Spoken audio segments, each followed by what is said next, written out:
आदाब। आप देख रहे हैं कुशीनगर हक की आवाज़। मैं उज़ैर अंसारी। मैं इस वक्त मौजूद हूँ भुईसोहरा ग्राम सभा में। जी हाँ, ये कुशीनगर के में एक ग्राम सभा है जिसका नाम भुईसोहरा है, और भुईसोहरा से ग्राम पद के उम्मीदवार हमारे पास तो मौजूद हैं जिनका नाम शिवनाथ सिंह है। जी हाँ, ये एक पत्रकार और शिक्षक और सामाजिक कार्यकर्ता हैं।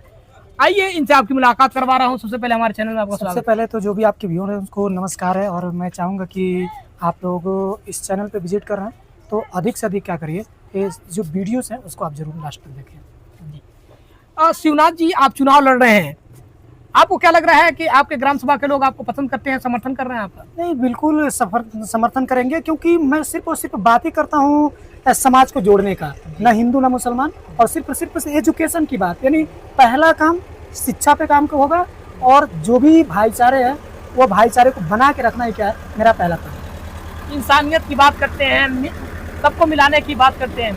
आपको क्या लग रहा है कि आपके ग्राम सभा में जो आप काम कर रहे हैं इससे लोग आपकी तरफ अट्रैक्टिव होंगे? नहीं, बिल्कुल होंगे, क्योंकि आज युवा वर्ग जो है एजुकेशन देखते हैं। आप कहते हैं कि जो अगर शिक्षित व्यक्ति है वो किसी से लड़ाई लड़ सकता है। जैसे मेरे पास एक कलम है और इसकी जितनी ताकत है वो एक तलवार की ताकत से ज्यादा है। तो सिर्फ और सिर्फ मैं जब शिक्षा की बात करूंगा, सबको पैसे, आप देखते हैं, आप भी देखते हैं प्राइवेट स्कूलों में कितना ज्यादा फीस लगती है, और जब गांव में कम से कम क्लास 8 तक बच्चों को अच्छे से शिक्षा मिलेगा तो सारे लोग लगभग मैं अपने ग्राम सभा की बात करूं तो लगभग 15% आसपास लोग अपर ज़्यादा हाई लेवल के होंगे, लेकिन बाकी 85% लो कैटेगरी के हैं, और वे शिक्षा पे जरूर मेरा सपोर्ट करेंगे, क्योंकि मैं सिर्फ और सिर्फ ओनली टॉकिंग अबाउट एजुकेशन, सिर्फ और शिक्षा की बात। तो ये बताइए, आप एक शिक्षक भी हैं, शिक्षा की बात कर रहे हैं, अच्छी बात है। आप अपने ग्राम सभा के बच्चों के उज्जवल भविष्य के लिए शिक्षा संस्थान का कोई काम करेंगे या कोई और विद्यालय, इंटर कॉलेज, इस तरह की कोई व्यवस्था करेंगे? जो नहीं, देखिए, पहले तो जो है हमारे यहाँ प्राथमिक विद्यालय भी है और जूनियर विद्यालय तो वो अभी तक क्या है, बंद पड़ा हुआ है। सिर्फ इसलिए क्योंकि इतनी अच्छी पॉलिसी नहीं हुई, उसमें बच्चे नहीं मात्रा में रह पाए, 100 के आसपास बच्चे नहीं, क्योंकि सरकार ने स्कूल बंद कर दिया। और सारे लोग तो कह रहे सरकार ने बंद कर दिया, लेकिन सारे लोग ग्राम सभा की जो शिक्षा समिति है उस पर ध्यान ही नहीं दे रहे लोग। अगर अच्छे तरीके से शिक्षा समिति काम करती तो 100 बच्चे होते, तो योगी जी क्या, मोदी जी भी स्कूल को नहीं बंद कर पाएंगे, क्योंकि जब ऐसी व्यवस्थाएं रहेंगी तो। जैसे आप ये कह रहे हैं कि सरकार, कुछ लोग कह रहे हैं सरकार स्कूल को बंद कर दी है, उसमें तो शिक्षकों को भी जिम्मेदारी दिया गया ताकि वो जाएं, ज़्यादा संख्या में बच्चों का नाम लिखें, एडमिशन करें, बच्चों को लाएं। हो सकता है कि इसमें जो टीचर नियुक्त किए गए उनकी भी गलती हो सकती है। हाँ, देखिए, टीचर की एक और मैं बात करूँ, टीचर पे क्रिटिसाइज करना बहुत इजीली चीज़ है, लेकिन हमारे बच्चे पढ़ रहे हैं उसमें, हम कभी उसको पूछते नहीं है। हमारे ग्राम समितियाँ है, उससे बात नहीं करते हैं। लोग जाके स्कूल में पूछते नहीं, शिक्षा समिति बैठक कब हुई। अभी तक तो बहुत से ऐसे लोग होंगे, मेरे गाँव के बहुत से ऐसे लोग होंगे जिनको मालूम ही नहीं होगा कि शिक्षा समिति का अध्यक्ष कौन होता है। तो मैं बता दूं कि ग्राम प्रधान ही होता है, लेकिन उसमें सदस्य कौन कौन होते हैं ये नहीं मालूम होगा, तो आखिर कैसे बात करेंगे। कुछ लोग तो चुनाव भी लड़ते हैं, ग्राम प्रधान या क्षेत्र पंचायत सदस्य का या सदस्य का, उनको ये नहीं पता होता है इसमें काम क्या होते हैं, करना क्या होता है, सिर्फ चुनाव आया और अपना नाम जाहिर कर दिए। उन लोगों के बारे में आपका क्या ख्याल है जो चुनाव के बारे में बहुत ज़्यादा जानते नहीं है, राजनीति के बारे में जानते नहीं है, लेकिन राजनीति में वो पार्टिसिपेट करते हैं? उन लोगों के बारे में कोई आपके पास मैसेज, पैगाम? देखिए, आप पब्लिक के बीच रहिए, जो भी पब्लिक के बीच रहेगा वह बेहतर परफॉर्मेंस करेगा, क्योंकि सिर्फ और सिर्फ कुछ लोग जो जानते नहीं है, यहाँ तक मुझे कहते हैं कि पढ़े लिखे लोग चुनाव में क्यों आ जाते हैं। अब पढ़े लिखे लोग आएंगे, अच्छा एजुकेशन पे बात होगी, अब यहाँ तक मुझ पे आरोप लगाती है तो ईमानदारी वाला हूँ और घूस देंगे नहीं। मेरा बताइए, आप भी जानते हैं कि मेरे अधिकार को डीएम साहब ही नहीं ले सकते हैं, क्योंकि प्रधान का जो अधिकार है, जो बजट है, रोक सकते हैं कुछ समय के लिए, लेकिन ऐसे डीएम तो नहीं होते, डीएम भी ईमानदार होते हैं। तो हमारे बजट को ना कोई रोक पाएगा, और जो नए लोग आ रहे हैं वो मेहनत करें, बल्कि सिर्फ और सिर्फ दिखावे के लिए नहीं। अगर आपको चुनाव लड़ना है, पब्लिक में काम करिए, लोग के सुख दुख में भाग लीजिए, तब पब्लिक आपको जरूर पसंद करेगी।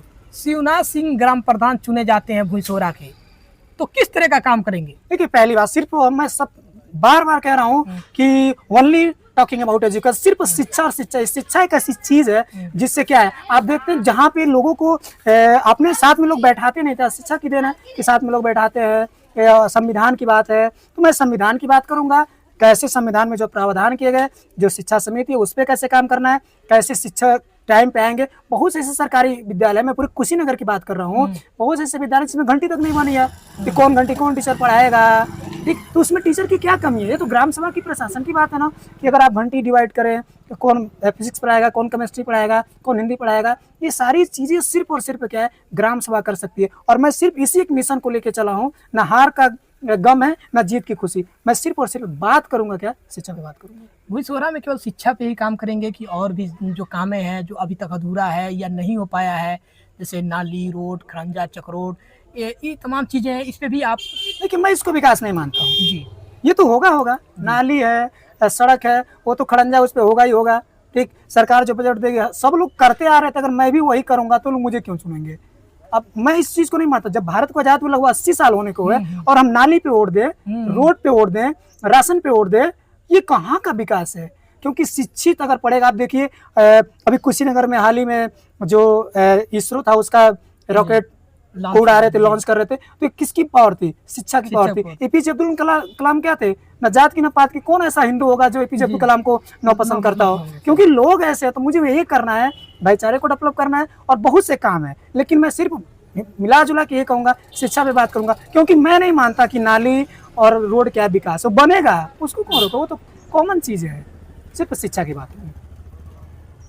और क्या अपने भुई सोहरा और कुशीनगर के तमाम प्रत्याशियों और क्षेत्र के नागरिकों को क्या संदेश देना चाहेंगे? देखिए, आप जनता के बीच रहिए, हार जीत की बात मत करिए। सबको मैं यही मैसेज देना चाहूंगा कि आप जनता के बीच में जाइए, सुख दुख में काम करिए, लोग को हेल्प करिए, तब जाके क्या करेगी जनता। आप सिर्फ और सिर्फ पहले ही फायदे में कि नहीं, मैं सिर्फ, बहुत ऐसे लोग कर रहे हैं, बहुत लोग तो वेट कर रहे हैं कि सीट आएगा, कौन सीट आएगा क्या पता है। मुझसे बहुत लोग ने बात किया, तो मैंने कहा मैं अगर पब्लिक सेवा में उतर गया हूँ तो वो सीट मायने नहीं रखते। नहीं सीट आएगा, अगले बार लड़ेंगे, 10 साल बाद लड़ेंगे। लेकिन क्या है, मैं जो पब्लिक की सेवा करने की भावना है उसको बनाए रखना है, सीट से कोई मतलब नहीं है। एक सवाल का स्पष्ट रूप से आपने जवाब नहीं दिया, उसका जवाब मैं चाहूँगा कि कुछ लोग राजनीति से अननोन है, उनको पता नहीं होता राजनीति क्या होता है या चुनाव क्या होता है। तो ऐसे लोग को राजनीति में आने की क्या जरूरत है जो जानते ही नहीं है? जैसा कि आपने कहा कि कुछ लोग कह रहे हैं कि आप पढ़े लिखे हैं, आप क्यों राजनीति में आ रहे हैं? तो ऐसे लोग को नहीं आना चाहिए जो पढ़े लिखे ना हो, राजनीति के बारे में ना जानते हो। उन लोगों को क्या मैसेज देना चाहिए? वे लोग आ रहे हैं सिर्फ फायदे के लिए आ रहे हैं, पैसा कमाना है। अच्छा। और वो जो शिक्षित लोग हैं उनको नहीं आने दे रहे हैं, क्योंकि ये क्या है, उनकी दुकान बंद कर देंगे। और मैं बताऊं मेरा बैकग्राउंड क्या है, मेरे पास कुछ नहीं था, लेकिन शिक्षा की देन है कि आज किस आंखों में आंखें डाल करके बात करता हूँ और सच को सच कहने की हिम्मत करता हूँ। एक सिर्फ एजुकेशन की, तो मैं जानता हूँ कि मैं आज कैसे समाज में अपनी पहचान बता पा रहा हूँ। जब मुझे लोग नहीं जानते थे तब मैं नहीं डरता था, आज मुझे कुशीनगर वाले लोग भी जानते हैं, सिर्फ और सिर्फ क्यों? शिक्षा के कारण और मेरी ऑनेस्टी के कारण। आप भी मुझे जानते हैं सिर्फ मेरी ईमानदारी के कारण। तो ईमानदारी रहेगी और शिक्षा रहेगी तो आप कहीं भी प्राप्त करेंगे। तो क्या ये जो बाहर के लोग कहते हैं कि दूर का ढोल सुहावन लगता है, मैं बाहर का हूँ, आपके ग्राम सभा से काफी दूर का हूँ, और भी तमाम लोग हैं जो आपको ईमानदार समझते हैं और आप ईमानदार हैं भी, लेकिन ये ग्राम सभा के लोग क्या आपको ईमानदार समझ रहे हैं कि नहीं समझ रहे हैं?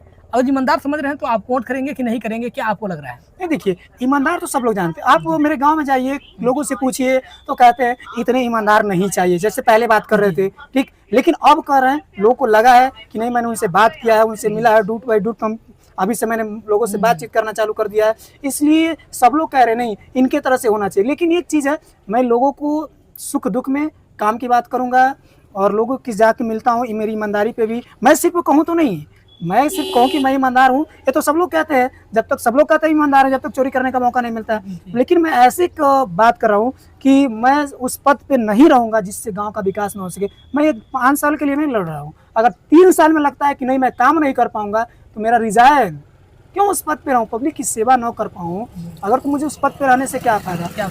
और एक बात और जरूर कहूँगा कि आपके चैनल के माध्यम से कि जितने श्रोता देख रहे हैं कि आप देखिए, सच की आवाज़ बनिए, इनकी वीडियो को भी अधिक से अधिक कमेंट करिए, शेयर, क्योंकि देखिए जब तक हम लोग एक दूसरे को सपोर्ट नहीं करेंगे, कौन से सही को, ठीक। और एक और चीज़, जितने कुशीनगर में जितनी ग्राम सभा है खुली बैठकें नहीं होती हैं, किस तरह से लेखपालों का, सेक्रेटरियों का लूटपाट होता है, ये मैं पूरी तरीके से जानता हूँ। और मैं, अगर मेरी सत्ता आती है, मेरी सत्ता का मतलब जनता की सत्ता है, ये तो कहना गलत होगा कि मेरी सत्ता, ठीक ना। जनता की सत्ता आती है तो हर ग्राम सभा की तो मैं बात नहीं कर रहा हूँ, लेकिन मेरे कहने से, मेरे नक्शे कदम से क्या है, मेरी पूरी सोच है, अगर मैं प्रधान बनता हूँ पूरे कुशीनगर जिले में नहीं 103 ग्राम सभाएं हैं तो नहीं तो क्या आधे में तो जरूर बैठ के होनी चालू हो जाएगी।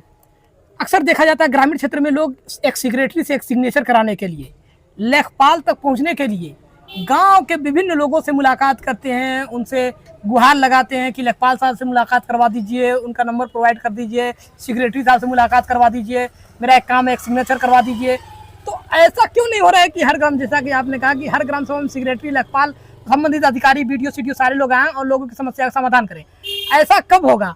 जो आप कह रहे हैं कि आप ये काम पे खरा उतरेंगे कि आपके ग्राम सभा में सारे पदाधिकारी गण आएंगे और लोगों की समस्या का समाधान करेंगे? नहीं, बिल्कुल ग्राम सचिवालय है, उसमें भाई एक दिन बैठना है। अब बैठेंगे क्यों नहीं बैठेंगे, अपना ट्रांसफर कर। गवर्नमेंट मेरा ग्राम सभा बना है तो उसके लिए लेखपाल और सेक्रेटरी की व्यवस्था करेगी, ठीक, और उन्हें सचिवालय में बैठना पड़ेगा, ठीक। जब अगर मैं अध्यक्ष हूँ ग्राम सभा का तो मेरे कहने के अकॉर्डिंग, मुझे जानकारी नहीं रहेगी तो कोई भी कहेंगे भाई ऐसे करिए वैसे करिए। जब मुझे मालूम है अधिकार, मुझे मालूम है प्रधान का अधिकार क्या होता है, आप क्यों नहीं बैठेंगे, लिखित में कारण देना पड़ेगा, बैठना पड़ेगा, ये तो मैं कर रहा हूँ, बैठना पड़ेगा। मेरे कार्यकाल में अगर मुझे आती तो बैठना पड़ेगा भाई। जितने लोग भी, अगर सेक्रेटरी लेखपाल लोग भी देख रहे हो भी, उनको मैं बताऊँगा। तमाम कुशीनगर के लेखपाल और सेक्रेटरी साहब, आप सतर्क हो जाइए। भुईसोहरा में अगर किसी का ड्यूटी लग रहा है तो यकीन मानिए शिवनाथ सिंह के प्रधान होने के बाद आपको फुर्सत नहीं मिलेगा। आपको अपने काम के प्रति ईमानदारी और निष्ठा दिखाना पड़ेगा, जैसा कि शिवनाथ सिंह खुद ईमानदार है। मैं व्यक्तिगत इनको जानता हूं और कुशीनगर के जितने भी लोग इनको जानते हैं, क्योंकि ये पेशे से पत्रकार भी हैं और अच्छे शिक्षक भी हैं, बच्चों को एजुकेट और एजुकेशन लाइन से जोड़ते हैं और अभी भी शिक्षा की बात कर रहे थे। इनके ग्राम सभा में जो प्राथमिक विद्यालय है अभी बंद चल रहा है, बच्चे की उपस्थिति न होने के कारण। ये जैसे ही ये सत्ता में आएंगे उससे विद्यालय का भी शुरुआत करेंगे और शिक्षा से एक एक बच्चे को जोड़ेंगे। आप ऐसे बने रहे हमारे चैनल के साथ। जय हिंद।